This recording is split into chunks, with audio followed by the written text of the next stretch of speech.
সুতরাং আমরা যে কোনো অপারেশন অত্যন্ত সাবধানের সাথে করতে হয় এবং যে ভিকটিমকে আমরা উদ্ধার করি তিনি যেন পরবর্তীতে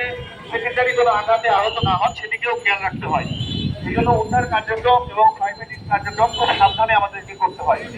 আপনাদের আরো অবগতির জন্য জানতে রাখি, টার্ন টেবল ল্যাডার দিয়ে শুধুমাত্র ভবনের এক সাইডে কিন্তু আমরা পানি দিতে পারি,